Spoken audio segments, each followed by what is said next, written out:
नमस्कार, मैं doctor Santosh Kumar, joint form of medical laboratory technology, जो कि ये राष्ट्रीय संगठन है, उससे संबंध रखता हूँ। और आप सब लोग भली-भांति अवगत होंगे कि ये जेएफएमएलटी इंडिया जो राष्ट्रीय संगठन है, medical lab technologies, medical lab professionals के हित में अधिकारों के लिए कार्य कर रहा है। इसके बारे में ज़्यादा बताने की आवश्यकता नहीं है। आप लगातार वीडियो के माध्यम से और व्हाट्सएप ग्रुप के माध्यम से कनेक्टेड भी होंगे।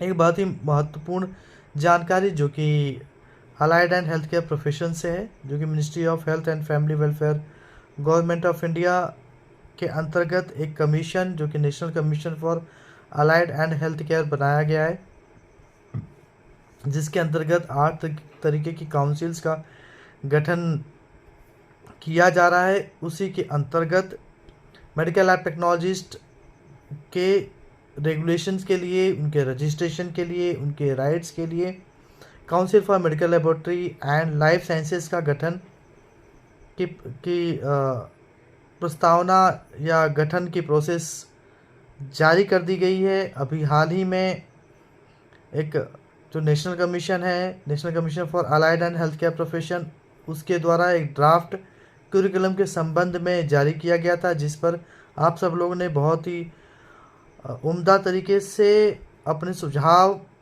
और आपत्तियां दर्ज की थी, जिसमें लगभग 8,000 के करीब पूरे भारतवर्ष से medical lab technology, medical lab professionals, basic lab owners ने अपने सुझाव जेएफएमएलटी इंडिया के तहत दिया था। इसी प्रकार से जो है national commission for allied and health care profession के द्वारा एक और ड्राफ्ट रजिस्ट्रेशन के संबंध में, रजिस्ट्रेशन किसका? Allied and health care profession का। Allied and health care profession में कौन कौन आता है? मेडिकल लैब टेक्नोलॉजिस्ट आते हैं, फिजियोथेरेपिस्ट आते हैं, ऑक्यूपेशनल थेरेपिस्ट आते हैं, non clinical microbiologist, non clinical biochemist, इसी प्रकार के अन्य अन्य जो पहले पैरामेडिकल या पैरामेडिक्स कहलाते थे, वो सभी आते हैं।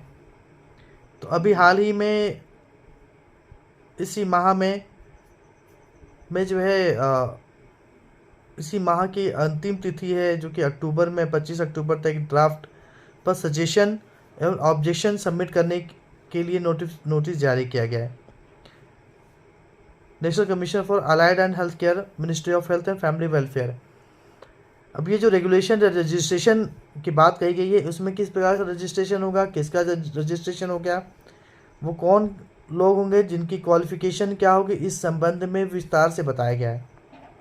इसी वीडियो में आपको विस्तार से इस रजिस्ट्रेशन रेगुलेशन 2025 के बारे में बताऊंगा। वो क्वालिफिकेशन भी दिखाऊंगा जो कि अप्रूव्ड किया गया है ड्राफ्ट के तौर पर। अगर आप सब लोग उसमें कोई सहमति है आपकी, तो ठीक है। अगर आप असहमत हैं या आपत्ति दर्ज करना चाहते हैं, तो डिस्क्रिप्शन में नीचे एक लिंक दिया गया है, उस लिंक पर आप क्लिक कीजिए, रजिस्ट्रेशन कीजिए। साथ ही हम एक ड्राफ्ट भी आप तक पहुंचाएंगे, जिसे आपको दिए गए ईमेल आईडी पर भेजना होगा। तो विस्तार से इसी वीडियो में देखिए, महत्वपूर्ण जानकारी है, स्किप वीडियो नहीं कीजिएगा, क्योंकि आपके भविष्य से संबंधित जो डीएमएलटी हैं या बीएसएमएलटी है, उनके रजिस्ट्रेशन संबंधित है। सेंट्रल काउंसिल में किस तरीके से रजिस्ट्रेशन होगा, कैसे रजिस्ट्रेशन होगा, उसके लिए क्या करना पड़ेगा, उसके बारे में विस्तृत रूप से बताया जाएगा। और एक और आग्रह है कि प्लीज़ इस वीडियो को ज़्यादा से ज़्यादा अपने प्रोफेशनल्स को, अपने साथियों को शेयर कीजिए, ताकि उन तक सही सूचनाएं पहुंच सके और वो जेएफएमएलटी इंडिया के साथ जुड़ें भी, साथ ही अपने हितों में अधिकारों के लिए जो संस्था कार्य कर रही है उसका सहयोग करें। और जिस प्रकार से हम आपको सुझाव दे रहे हैं या आपसे आग्रह कर रहे हैं, उन पर आप अपनी सुझाव प्रेषित कर सकें। चलिए हम विस्तार से आपको वो जो नोटिस दिया गया है या नोटिफिकेशन जारी किया गया है ministry of health and family welfare, government of India के द्वारा, कमीशन के द्वारा, उसके बारे में आपको बताते हैं। यह है नोटिफिकेशन, जो पब्लिक नोटिस है, जिसके बारे में मैं अभी थोड़ी देर पहले आप लोग को बात कर रहा था। ये नोटिफिकेशन जो है government of India, ministry of health and family welfare, national commission for allied and health care profession, जिसे NCAHP कहते हैं, इसके द्वारा जारी किया गया है 25/9/2025 को। किस संबंध में है, नीचे चलते हैं। The draft of registration of allied and health care professionals regulation 2025। तो इन्होंने एक ड्राफ्ट प्रस्तुत किया है जिसमें जो है ऑब्जेक्शन और सजेशंस, आप यहाँ देखें, ऑब्जेक्शन सजेशंस ऑब्लिक कमेंट्स मांगा गया है, जिसे 25/10/2025 तक इस ईमेल आईडी पर सबमिट करना है। तो ये जो जो रजिस्ट्रेशन है, registration allied and health care professionals का होना है। हम अगर मेडिकल लैब टेक्नोलॉजीज की बात करें तो जो है हमारा जो JFMLT इंडिया है वो मेडिकल लैब टेक्नोलॉजिस्ट के हितों में अधिकारों के लिए कार्य कर रहा है। तो मेडिकल लैब टेक्नोलॉजिस्ट का रजिस्ट्रेशन किस तरीके से होगा, कैसे होगा, उसके लिए क्या गाइडलाइन है, इसके बारे में इस ड्राफ्ट में बताया गया है। अब आपको मैं ड्राफ्ट में लेके चलता हूँ जहाँ पे क्वालिफ़िकेशन दी गई है कि कौन कौन सी क्वालिफ़िकेशन के लोगों का रजिस्ट्रेशन होगा।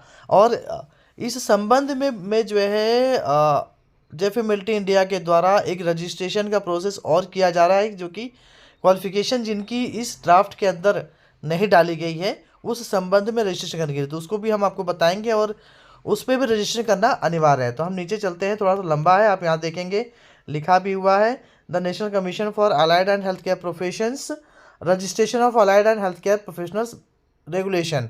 तो रजिस्ट्रेशन की जो सेंट्रल काउंसिल है, council for medical lab technology and life sciences में रजिस्ट्रेशन की प्रोसेस के संबंध में ये ड्राफ्ट आया हुआ है। इसमें ऑब्जेक्शन सजेशन हमें देना है। तो इस संबंध में भी जो है हमने ड्राफ्ट अपना JFMLT इंडिया की तरफ से, पूरे भारतवर्ष की तरफ से जो है एक ड्राफ्ट भी प्रिपेयर किया है, उसके बारे में भी आपको हम चर्चा करेंगे। एक रजिस्ट्रेशन फॉर्म है, उस रजिस्ट्रेशन फॉर्म के बारे में भी चर्चा करेंगे। प्लीज़ इस वीडियो को शेयर ज़रूर कीजिए ताकि अधिक से अधिक संख्या तक के लोगों को पहुंच सके और वो लोग अपना रजिस्ट्रेशन करवा सकें। थोड़ा लंबा है ये, नीचे हमें जाना पड़ेगा उस क्वालिफ़िकेशन के ऊपर जिस पर जो है हम विस्तार से आपको अवगत कराएंगे। अब यहाँ देखिए लिखा है ना, approved nomenclature for registration of allied and health care professional. तो इन्होंने जो है जो NCHP है, कमीशन है, इन्होंने एक नोमेनक्लेचर भी डिसाइड किया हुआ। अब आप यहाँ देखिएगा, थोड़ा सा आपको दिखाते हैं। अप्रूव्ड, बीच बीच में थोड़ा डिस्टर्बेंस आता है। Approved life sciences professionals. तो लाइफ साइंसेज प्रोफेशनल्स में बायोटेक्नोलॉजिस्ट हो गया, जिनकी क्वालिफिकेशन MSc बायोटेक्नोलॉजी होगी। बायोकेमिस्ट, जिसमें MSc बायोकेमिस्ट्री मेडिकल, MSc, इसको MMLS को जो है आप इस तरीके से समझिए कि MSc MLT in medical biochemistry. फिर सेल जेनेटिस्ट हो गया, MSc genetics life sciences biomedical science zoology, PhD cytogenetics cytogenomics. Microbiologist कौन होंगे नॉन मेडिकल में, MSc माइक्रोबायोलॉजी जिनके मेडिकल होगा, और molecular biologist PhD molecular biology related to medical biochemistry, medical microbiology, pathology, cancer genetics, medical genetics और molecular genetics में। अगर आप देखिए, अगर आपको इसके अलावा आपके पास कोई क्वालिफिकेशन है जो आप अगर आप बायोटेक्नोलॉजिस्ट हो सकते हैं, बायोकेमिस्ट हो सकते हैं, माइक्रोबायोलॉजिस्ट हो सकते हैं, मोलिकुलर बायोलॉजिस्ट होते हैं, आपकी क्वालिफिकेशन अगर इसके अंदर नहीं दी हुई है तो आप हमें, मैं इसी लिंक नीचे जो है कमेंट बॉक्स में अपना नंबर डाल दूंगा, आप मुझे व्हाट्सअप कीजिएगा ताकि हमें पता चल सकेगा कि जो है कौन सी क्वालिफिकेशन इसके अंदर नहीं हुई है। अगर ये क्वालिफिकेशन आपकी अगर नहीं होगी तो आपका रजिस्ट्रेशन होने में दिक्कतें आएंगी। अब हम चलते हैं allied and health care profession, जो आपको medical laboratory and life sciences medical laboratory professionals के लिए है। कौन कौन सी क्वालिफिकेशन है आप यहाँ देखेंगे। साइटोटेक्नोलॉजिस्ट, ये प्रोफेशन है, साइटोटेक्नोलॉजिस्ट, हिस्टोटेक्नोलॉजिस्ट, हिमेटोटेक्नोलॉजिस्ट और मेडिकल लैब टेक्नोलॉजिस्ट। यहाँ BMLS दिखा हुआ है। फिर MMLS अर्थात MSc MLT forensic science technology में फॉरेंसिक साइंस टेक्नोलॉजी लिखा है। BMLS bachelor of medical laboratory science. MMLS हिस्टोटेक्नोलॉजिस्ट के लिए, ठीक है। फिर BMLS जिसे BSc MLT भी कह सकते हैं। फिर मेडिकल लैब टेक्नोलॉजिस्ट में BMLS। अब यहाँ पे DMLT तो लिखा ही नहीं है, DMLT तो लिखा ही नहीं है। अब ये समस्या है, तो ये समस्या का समाधान कैसे होगा। अब आपकी क्वालिफिकेशन अगर इसके अंदर नहीं लिखी हुई है तो इस बारे में संशय है कि इनका रजिस्ट्रेशन होगा या नहीं होगा।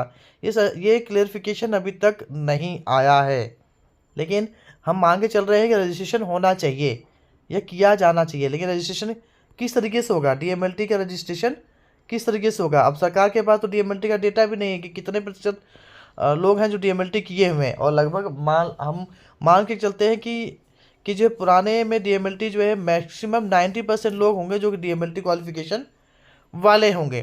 तो ये क्वालिफिकेशन इसमें ऐड नहीं है। डिस्क्रिप्शन में नीचे हम एक लिंक भी देंगे, उस लिंक पे भी आपको रजिस्ट्रेशन करना है जो डीएमएलटी वाले हैं या बीसीएमएलटी वाले जो या फिर डीएमएलटी वाले हैं या अदर कोई क्वालिफिकेशन है, पीजी डीएमएलटी वाले हैं वो अदर क्वालिफिकेशन वाले, ताकि इस क्वालिफिकेशन को लेकर के जो है जो कमीशन है उस कमीशन तक जेएफएमएलटी इंडिया के प्रतिनिधि और आपका डेटा लेकर के जो उनको सबमिट करेंगे। अच्छा, इसमें बीवोकेएमएलटी का भी जिक्र नहीं किया गया है, तो ये भी संशय है, अभी क्लैरिफिकेशन नहीं आया है कि क्या है। हम सरकार से जो है परस्पर बातचीत कर रहे हैं, परंतु इस अब चूंकि ये क्वालिफिकेशन इसके अंदर नहीं है तो फिर क्या दिक्कतें आएंगी। तो उसके लिए क्या समाधान है, इसका समाधान मैं आपको बताता हूँ।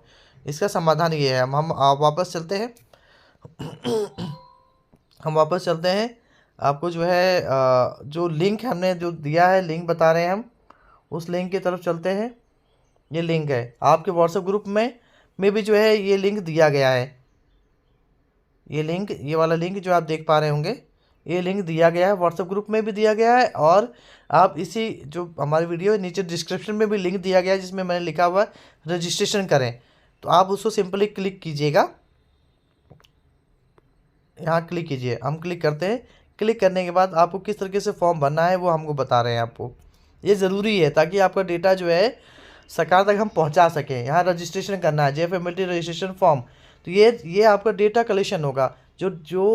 जो अभी जो ड्राफ्ट था उसमें जो क्वालिफिकेशन नहीं दी हुई है, उस क्वालिफिकेशन के संबंध में आपके पास जो भी क्वालिफिकेशन है उस के संबंध में हम ये रजिस्ट्रेशन फॉर्म फिल करा रहे हैं ताकि आप डेटा सरकार तक प्रस्तुत कर सके। तो आपको क्या करना है कि चूंकि देखिए यहाँ पे स्विच अकाउंट लिखा हुआ है ईमेल आईडी का, तो आपका ईमेल आईडी आपका होना चाहिए। मैं अपनी ईमेल आईडी से जो है डाल रहा हूँ, आप अपना ईमेल आईडी से डालिए। जैसे आप क्लिक करेंगे वैसे ही जो है आपका इस तरीके का जो है ईमेल आईडी आ जाएगी। इस ईमेल आईडी को आपको खोलना है। अब चूँकि मैं पहले मुझे लगता है कि मैं भर चुका हूँ, तो मैं वापस जाता हूँ, दूसरी ईमेल आईडी लगाऊंगा। आपकी अपनी ईमेल आईडी होगी, आप अपनी इस ईमेल, अब देखिए यहाँ पे आपका ईमेल आईडी आ जाएगा। फिर ईमेल को रिकॉर्ड करना है, ऐसे ही फुल नेम लिखना है आपको। यहाँ मैंने अपना नाम लिख दिया। देखिए मैंने अपना नाम लिखूंगा मैं, और प्रीफिक्स में जो है चूँकि मैं डॉक्टरेट हूँ तो मैं डॉक्टर लगा दूंगा। अगर आप मिस्टर है मिसेस जो भी आप लगा देंगे। यहाँ स्टेट लगा देंगे हम। स्टेट में जो है मैं लगा दूंगा हरियाणा, आप जिस भी स्टेट से होंगे। फिर मैं लगा दूंगा गुरुग्राम।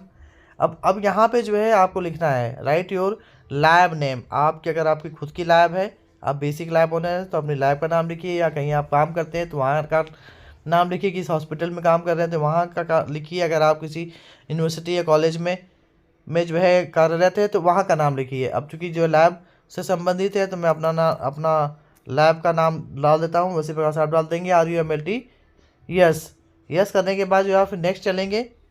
नेक्स्ट में आप जाएंगे तो आपको जो है ये यहाँ click to make payment of 240 रुपये। अब ये जो है इसलिए दिया जा रहा है ताकि आपका रजिस्ट्रेशन हो सके और आप जो है जेएफएमएलटी इंडिया के परिवार के सदस्य बन जाएंगे, जिससे आपका डेटा जो है रजिस्ट्रेशन के प्रोसेस में डाला जा सकेगा। तो आपको सिंपली क्या करना है, क्लिक करना है।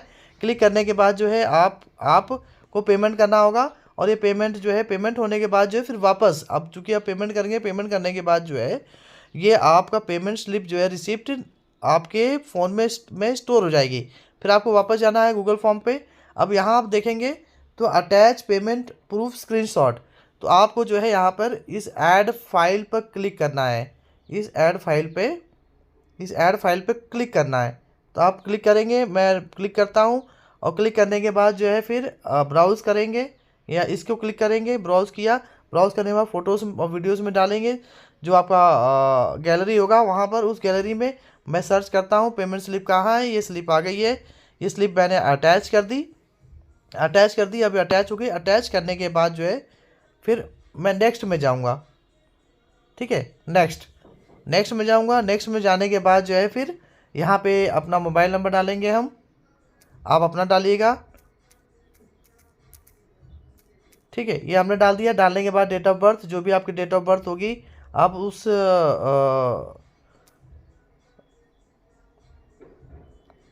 उस डेट ऑफ बर्थ को जो है अपना आप क्लियर यहाँ से जो है आपको सेट करना होगा।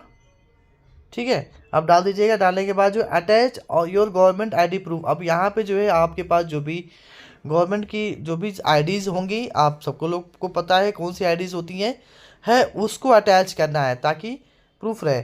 तो मैं जो है सिंपली मेरे पास अपना आईडी होगा, वो आईडी में इस सिंपली आप आईडी जो भी आईडी है, मान लेते हैं कोई भी आईडी हो, आपको अपनी फ़ोटो और ये सब नहीं लगाना है। गवर्नमेंट आईडी प्रूफ जो कि सरकार के द्वारा दिया गया है, मुझे मिल नहीं रहा है, तो मैं जो है इस तरीके से ऐसे लगा देता हूँ। इसको मान लेते हैं कि गवर्नमेंट एक आईडी है। आईडी के बाद जो है जब जैसे अटैच हो गया, अटैच होने के बाद जो है फिर आपको लिखना पड़ेगा सेलेक्ट टाइप ऑफ प्रोफेशन। आप जिसका जो भी प्रोफेशन, अगर बेसिक लैब ओनर है या कहीं प्राइवेट लैब में एम्प्लॉयड है या कलेक्शन सेंटर जो भी है, तो प्राइवेट लैब ओनर्स पे मैंने क्लिक कर दिया। आपको अपना लिखना होगा। यहाँ पे जो क्वालिफिकेशन दी हुई है, इसमें बहुत सारी क्वालिफिकेशन दी हुई है, आप उस क्वालिफिकेशन पे आप क्लिक कर लीजिएगा। अगर क्वालिफिकेशन नहीं दी हुई है तो इसी में जो है आप नीचे जाएंगे तो अदर्स का क्वालिफिकेशन दिया होगा। ठीक है, तो इस तरीके से आपको लिखना होगा। अगर आप जो है पास आउट है तो पास आउट कीजिएगा। अगर आप pursuing DMLT BSc MLT BOK MLT pursuing MSc MLT हैं तो आप इस तरीके से आप अपना क्वालिफिकेशन ऐड कर लीजिएगा। हमने कोशिश की जितने भी क्वालिफिकेशंस है उसको ऐड करने की। अब हम चले जाएंगे नेक्स्ट। जब नेक्स्ट जाएंगे, नेक्स्ट जाने के बाद जो क्लिक टू सबमिट, अब यहाँ पे आपको सबमिट करना होगा, तो आपने सबमिट कर देना है। इस तरीके से जो है आपको इस गूगल फॉर्म को भर देना है और ज़्यादा से ज़्यादा लोगों को शेयर भी करना है ताकि ज़्यादा से ज़्यादा लोग कनेक्ट हो सके और अपना डेटा सबमिट कर सके जो कि इस क्वालिफिकेशन के अंदर नहीं दी हुई है। Incoming voice call from +91 70148। ठीक है, तो अब आप जो है अब हम वापस चलते हैं। जो नोटिफिकेशन के संबंध में हम जो बात कर रहे थे उसके ऊपर आते हैं। आप लोगों को समझ में आ गया होगा यहाँ पर कि इसमें कौन सी क्वालिफ़िकेशन नहीं है। तो प्लीज़ इस वीडियो को ज़्यादा से ज़्यादा लोग को शेयर कीजिए ताकि ज़्यादा से ज़्यादा लोग रजिस्ट्रेशन कर सके और अपनी क्वालिफ़िकेशन ऐड कर सके और ये डेटा जो सरकार तक प्रस्तुत किया जा सके रजिस्ट्रेशन की प्रोसेस को आसान करने के लिए। तो उम्मीद है कि इस तरह की इन्फॉर्मेशन आप तक पहुँची। प्लीज़ सब्सक्राइब कीजिए, लाइक कीजिए, शेयर कीजिए, बहुत इंपॉर्टेंट इन्फॉर्मेशन है। और जो क्वालिफिकेशन इसमें रह गई है उनका रजिस्ट्रेशन के लिए जो है जहाँ तक हमें उम्मीद है कि सरकार उस पर काम कर रही है और सरकार जल्दी ही इस पर क्लियरिफिकेशन देगी। कमीशन जो है बहुत अच्छा काम कर रहा है और हमें उनको सपोर्ट करने की ज़रूरत है। और इस पे जो मैंने आपको जो बताया कि ऑब्जेक्शन सजेशन इस संबंध में जो है डिस्क्रिप्शन में नीचे मैं अपना नंबर भी दे दूंगा। जो भी क्वालिफिकेशन ऐड नहीं हुई है रह गई हैं, आप उन पे हमें कमेंट कीजिए। और इस जो ऑब्जेक्शन और सजेशन के संबंध में जो है हमने ड्राफ्ट बनाया हुआ, उस ड्राफ्ट से संबंधित आपको आज शाम एक और वीडियो डाल दिया जाएगा ताकि आप लोग अपनी तरफ से ज़्यादा संख्या में अपना ऑब्जेक्शन सजेशन इस ईमेल आईडी पर सबमिट कर सके। बहुत बहुत धन्यवाद।